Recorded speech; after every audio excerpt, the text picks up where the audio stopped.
ভরসা রেখে চলবেন, আল্লাহ একটা ব্যবস্থা আল্লাহ করে তাকে দেবে। ওনাকে হেদায়েত করে আল্লাহ ওনার জন্য মন মানুষের ভালো এবং যেন আরো মানুষের সেটাই। করতে পারে। টাকা পয়সা সব আড়াই তুইলাম, এখন কেমনে যাম বাড়ি। কইছিলাম যে টাকা পয়সাগুলো একটু সাবধানে রাখিস, রাখলি না। এখন কেমনে যাবো ভাই? আমি তো নবীনগর আওয়ার পথে টাকা পয়সা সব আড়াই লেছি, আমাকে কোনো টাকা সাহায্য দেওয়া যাবে? দেন না ভাই। কেমনে যাবো বাড়িতে? কত লোকের কাছে গেলাম, টাকা দিল না।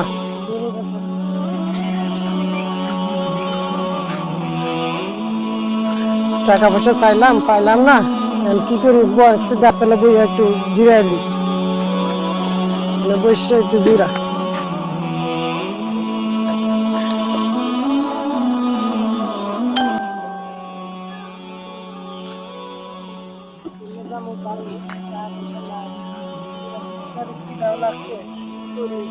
আসসালামু আলাইকুম ভাই।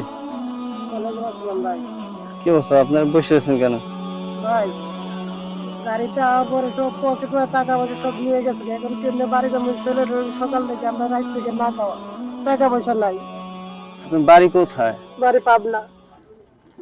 আল্লাহ, তাই এই ঢাকা শহরে আসছেন কি নতুন? নতুন আসছে, আশা করি নবীনগর নামছে, গাড়ির সব টাকা পয়সা নিয়ে গেছে। আমি নবীনগরের ভিতরে সিটির ভিতরে বসে অনেকের কাছে টাকা পয়সা চাইলাম, দিল না। সবাই দূর দূর করে তারাই দিচ্ছে। এখন আমি কেমনি বাচ্চারা নিয়ে বাড়ি যাবো এই চিন্তা করে ব্যাগ বুক নিয়ে আসছি দেশের থেকে। বাড়ির ঠিকানা হারাই লাইছি, মোবাইল নাম্বার হারাই, সব মোবাইল টোবাইল সব চুরে নিয়ে গেছে। সব হারাই গেছেন? সব হারাই গেছে। কেমনে যাবো আমি পথ খুঁজে পাচ্ছি না। অনেকের কাছে টাকা পয়সা চাইলাম, আমাকে টাকা পয়সা দিল না। ও আচ্ছা আচ্ছা আচ্ছা। আর আপনাদের যাইতে ভাড়া লাগে কত? আমাকে যাইতে লাগে 200-300 টাকা লাগে ভাড়া।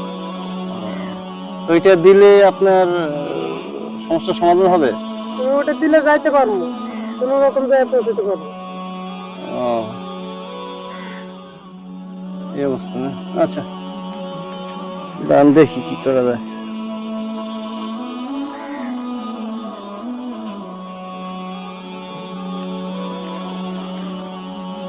এখানে এই 500 টাকা দিলাম, আপনারা যাইয়েন আর এই কিছু খাইয়ে ছেলেটা খাইটিয়ে। আচ্ছা ভাই, দোয়া করি, আপনি তো অনেক আচ্ছা, আচ্ছা। ভালো মানুষ ভাই। আপনি বেঁচে থাকেন, আপনাকে দোয়া করি। অনেকের কাছে টাকা চাইলাম, দিলেন না ভাই। আপনি 500 টাকা আমরা দিয়ে দিলেন। আল্লাহর উপর সবসময় আল্লাহর উপর ভরসা রেখে চলবেন, আল্লাহ একটা ব্যবস্থা আল্লাহ করে তাকে দেবে। ওনাকে হেদায়েত করে আল্লাহ ওনার জন্য মন মানুষের ভালো এবং যেন আরো মানুষ সেটাই। করতে পারে। আল্লাহর উপর সবসময় আল্লাহর উপর ভরসা রেখে চলবেন, দেখবেন আল্লাহ তাআলা একটা না একটা পথ বাইর করে দেবে। ব্যাগগুলি নাও। আচ্ছা ঠিক আছে। আচ্ছা।